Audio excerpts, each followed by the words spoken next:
नमस्कार, N universe level 2 में आपका स्वागत है। इस वीडियो में हम डिस्कस करेंगे कोकरन बॉयलर के बारे में। कोकरन बॉयलर क्या है और इसमें क्या क्या कंपोनेंट्स हैं और इसकी वर्किंग किस तरह से होती है। कोकरन बॉयलर एक फायर ट्यूब बॉयलर है और कोकरन बॉयलर वर्टिकल बॉयलर है और ये जो वर्टिकल बॉयलर का मॉडिफाइड वर्जन है और इसमें जो फायरिंग होती है वो इंटरनली फायरिंग होती है और नेचुरल सर्कुलेशन बॉयलर है। और जो फायर ट्यूब हैं कोकरन बॉयलर के अंदर दीज आर मल्टी ट्यूबुलर हैं। तो हम इसके कंस्ट्रक्शन को डिस्कस करते हैं। सबसे पहले जो हमारे पास है ये सेल है। ये सेल अर्धगोलाकार या गुंबद या गुंबज टाइप की होती है, हेमिस्फेरिकल या डोम शेप भी इसको बोल देते हैं। इसका ऐसा डोम शेप की वजह क्या है कि जो फ्लू गैसेज हैं वो स्ट्राइक होके वो वापस आ जाएं। और ये हमारे पास टोटल जो है ये वर्टिकल सिलेंड्रिकल सेल होती है और जो ये सेल है ये स्टील प्लेट की बनी होती है। सिलेंड्रिकल फॉर्म में इसको बेंड किया जाता है, वेल्डिंग या रिवेट से इसको जॉइन किया जाता है और हेमिस्फेरिकल शेप है। दूसरा है कि जो इसका जो टॉप साइड है ये जो टॉप साइड है ये भी डोम शेप और जो नीचे इसके अंदर ये फर्नेस होती है ये भी डोम शेप होती है। टॉप और बॉटम पे दोनों हेमिस्फेरिकल शेप इसके अंदर होती है। और जो बॉयलर सेल की जो कैपेसिटी है वो सफिशिएंट होती है वाटर और स्टीम के लिए। और ये हमारे पास फीड चेक वाल्व है। ये एक बॉयलर माउंटिंग होती है। बेसिकली जो बॉयलर माउंटिंग है उसका यूज़ करते हैं, सेफ्टी पर्पज़ के लिए यूज़ करते हैं। और जो ऑपरेशन है हमारे सेफ ऑपरेशन बॉयलर के अंदर हों तो उस पर्पज़ के लिए माउंटिंग्स का यूज़ किया जाता है। जो फीड चेक वाल्व है ये एक तरह से नॉन रिटर्न वाल्व होता है और इसका जो मेन फंक्शन होता है कि जो वाटर फीड पंप से आएगा उसकी सप्लाई को रेगुलेट या कंट्रोल करना। ये this is the fire great. Fire great हमेशा जो कोकरन बॉयलर के बॉटम में इंस्टॉल होता है। और फायर ग्रेट एक ऐसा प्लेटफॉर्म है कंबस्शन चैम्बर के अंदर जहाँ पे कोल या फ्यूल जो बर्न होता है। और ये बेसिकली क्या होती है कि कास्ट आयरन की बार्स होती हैं और बार के अंदर स्पेस होता है, थोड़े थोड़े गैप के बाद ये लगी होती हैं ताकि बार से एयर गुजर सके। और जो एयर है बेसिकली कंबस्शन के लिए रिक्वायरमेंट होती है वो बार के थ्रू ही जाएगी। तो बहुत सारी बार्स होती हैं और उन बार को जोड़ के ही ग्रेट बनता है। और ग्रेट का वो पोर्शन जहाँ पे कोल या वुड बर्न होते हैं उसको ग्रेट सरफेस कहते हैं। और यहाँ पे ये फायर डोर लगा होता है। फायर डोर में क्या होता है कि फर्नेस में अगर कोल या वुड है उसकी रिक्वायरमेंट है वो फायर डोर के थ्रू ही इसमें सप्लाई करते हैं। ये fire box. Basically fire box और फर्नेस दोनों एक ही नाम है, इसमें आपको कंफ्यूज होने की ज़रूरत नहीं है। फायर बॉक्स और फर्नेस, इसको फायर बॉक्स भी बोल सकते हैं, फर्नेस भी कह सकते हैं। ये ग्रेट से ऊपर होती है और ये बॉयलर सेल में ये भी बॉटम साइड में ही होती है। और एक्चुअली जो मेन बर्न होता है कोल या वुड वो फायर बॉक्स और फर्नेस के अंदर ही होता है।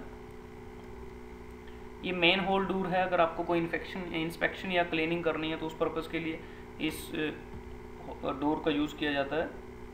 और ये कंबस्शन चैम्बर है। कंबस्शन चैम्बर और फायर बॉक्स को एक जो स्मॉल पाइप है वो कनेक्ट करती है। ये एक स्मॉल पाइप है जो फायर बॉक्स और कंबस्शन चैम्बर को कनेक्ट करती है। और कंबस्शन चैम्बर में बेसिकली क्या है कि फायर ब्रिक लाइनिंग होती है। और कंबस्शन चैम्बर से हमारे पास क्या है कि ये जो ट्यूब्स हैं हॉरिजॉन्टल ट्यूब्स हमें नज़र आ रही हैं कि ये जो ट्यूब्स हैं ये स्मोक ट्यूब्स भी इनको बोलते हैं, फायर ट्यूब भी बोल देते हैं। ये हॉरिजॉन्टल होती हैं और कंबस्शन चैम्बर से कनेक्टेड होती हैं। और जो स्मोक ट्यूब की जो लेंथ है वो सेम होती है और ये सेम गैप पे ही अरेंज होती हैं। और जो स्मोक ट्यूब्स हैं इनका जो एक्सटर्नल डायमीटर है वो 62 mm होता है। और एक्चुअली 165 के आसपास जो स्मोक ट्यूब है वो यूज़ की जाती हैं कोकरन बॉयलर के अंदर। ये हमारे पास स्मोक बॉक्स होता है। स्मोक बॉक्स, जो स्मोक ट्यूब्स और फायर ट्यूब्स हैं वो कंबस्शन चैम्बर और स्मोक बॉक्स के बीच में लगी होती हैं। और जो स्मोक बॉक्स है इसके टॉप पोर्शन पे अगर हम देखें यहाँ पे ये चिमनी है। और जो चिमनी का मेन काम है कि जो एग्जॉस्ट गैसेज हैं उनको एटमॉस्फेयर में डिस्चार्ज करना, उस पर्पज़ के लिए चिमनी का यूज़ किया जाता है। और चिमनी को स्टैक भी कहते हैं।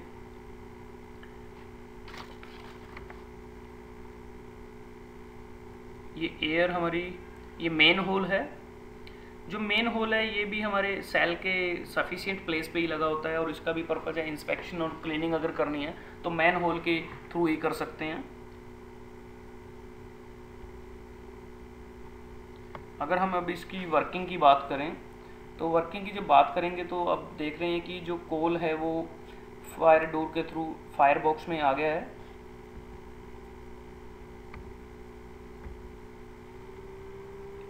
तो अब यहाँ से जो कम्बस्शन गैसेस हैं, यहाँ से अगर हम डायरेक्शन देखें, यहाँ से कम्बस्शन गैसेस हैं वो और फ्लू गैसेस हैं वो कम्बस्शन चैम्बर में चली जाती हैं फायर बॉक्स से, और जो ऐश कलेक्ट होती है, ऐश इकट्ठा होती है, वो यहाँ ऐश पिट में चली जाती है और इस ऐश पिट को मैनुअली ही इसको कंट्रोल किया जाता है या मैनुअली ही इसको रिमूव किया जाता है।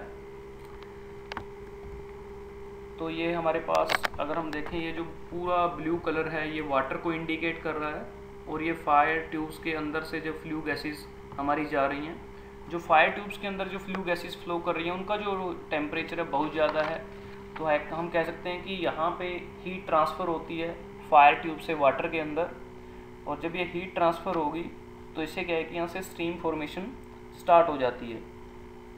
तो हॉरिजॉन्टल फ्लू ट्यूब्स में हमारी जो फ्लू गैसेस हैं फ्लो करती है।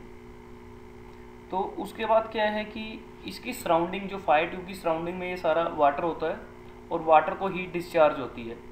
तो उसके बाद जो हीट ट्रांसफ़र करने के बाद जो फ्लू गैसेस हैं वो स्मोक बॉक्स में एंटर करती हैं और स्मोक बॉक्स से एंटर करने के बाद वो चिमनी के थ्रू वो एटमॉस्फेयर में डिस्चार्ज हो जाती हैं।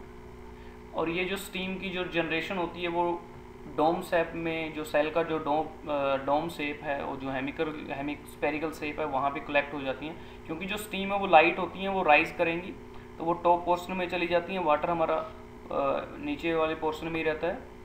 और यहाँ से स्टीम स्टोव वाल्व से वो जो स्टीम है वो जहाँ हमें रिक्वायरमेंट होती है उसका हम यूज़ कर लेते हैं। और जो स्टीम स्टोव वाल्व है इसका मेन जो काम होता है कि हमें जो स्टीम का जो फ्लो है उसको कंट्रोल करता है, रिक्वायरमेंट के हिसाब से हमें कितनी स्टीम चाहिए उसको ये कंट्रोल करता है। ये डेड वेट सेफ्टी वाल्व है। इस वाल्व को इसलिए यूज़ करते हैं ताकि जो स्टीम का प्रेशर है बॉयलर के नॉर्मल वर्किंग प्रेशर से ज़्यादा ना हो, और अगर ज़्यादा है तो उसको प्रिवेंट कर सकें। और डेड वेट की हेल्प से ही स्टीम प्रेशर को अपवर्ड डायरेक्शन में बैलेंस किया जाता है। तो यहाँ हम देख सकते हैं कि कैसे ये वर्किंग होती है। जैसे कम्बशन हमारी स्टार्ट हो गई है और जो फ्लू गैसेज हैं उन्होंने फ्लो करना शुरू कर दिया है और डोम शेप में हमारी जो स्टीम जनरेशन है वो चल रही है।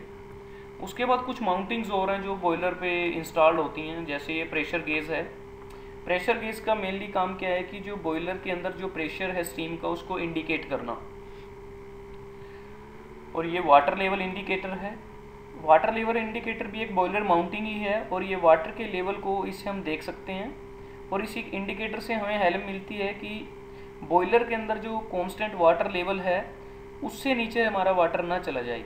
अगर ऐसा हुआ कि वाटर लेवल हमारा नीचे चला गया है तो उससे क्या है कि जो बॉयलर है वो ओवर हीट हो जाएगा और जिससे जो फायर ट्यूब्स हैं वो बर्न आउट हो सकती हैं, एक्सप्लोजन भी हो सकता है ओवर हीट की वजह से। ये फ्यूजिबल प्लग है।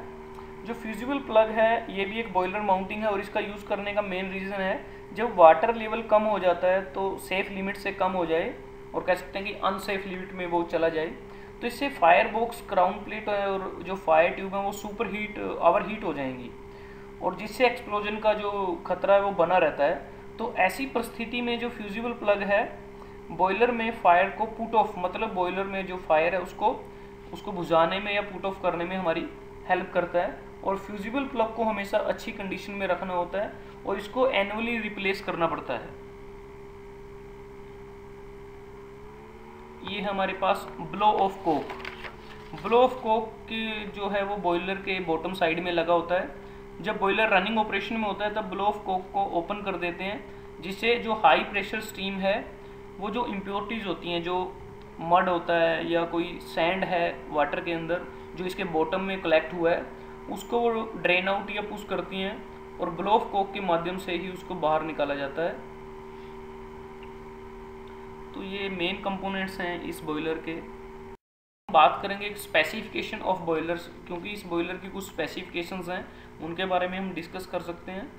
अगर डायमीटर हम रेंज की बात करें तो इसमें जो डायमीटर रेंज होती है वो 0.9 मीटर से 2.75 मीटर के बीच में होती है, और डायमीटर जो सेल का डायमीटर है वो 275 मीटर होता है, 2.75 मीटर के आसपास होता है। और जो स्टीम प्रेशर है वो 6.5 बार से 15 बार तक वो वेरी करता है। और हीटिंग सरफेस जो नॉर्मली होता है 120 स्क्वायर मीटर होता है। और जो मैक्सिमम इवेपोरेटिंग कैपेसिटी है स्टीम की वो 4000 kg पर आवर होती है। और जो सेल की ऊंचाई है, जो बॉयलर सेल है उसकी ऊंचाई अप्रोक्सीमेट 5.79 मीटर के करीब होती है। और ये हम पहले डिस्कस कर चुके हैं कि जो फ्लू ट्यूब्स हैं उनका जो एक्सटर्नल डायमीटर है वो 62.5 mm होता है, और वो अप्रोक्सीमेट नंबर में 165 होती हैं। अगर हम यूज़ की बात करें, इस बॉयलर को नॉर्मली शिप्स में यूज़ किया जाता है और वहाँ पे एज ए एक्सिलरी या डंकी बॉयलर की तरह काम करते हैं। फ्रेंड्स, अगर आपको ये वीडियो अच्छा लगा है, आप इस वीडियो को लाइक कर सकते हैं, शेयर कर सकते हैं फेसबुक पे, सोशल साइट ट्विटर पे अपने फ्रेंड्स के साथ, स्टूडेंट के साथ। और इसकी जो एफिशिएंसी है वो 70 से 75% के बीच में वेरी करती है। तो मैं फिर आपको बता रहा हूँ कि अगर आपको वीडियो के बारे में नोटिफिकेशन चाहिए टाइमली तो एन यूनिवर्स 22 को आप सब्सक्राइब करना ना भूलें। आप हमारे फेसबुक पेज को भी लाइक कर सकते हैं, www.facebook.com/nuniverse22। अगर आपका कोई सुझाव है, आपकी कोई क्वेरी है, आप कमेंटिंग बॉक्स में जाके कमेंट भी कर सकते हैं। और आपकी सब्सक्रिप्शन से हमें मोटिवेशन मिलती है, एनकरेजमेंट मिलती है। जो हम काम कर रहे हैं उसमें अगर कोई सुधार की या इम्प्रूवमेंट की गुंजाइश है, आपके सुझाव से हम कर सकते हैं।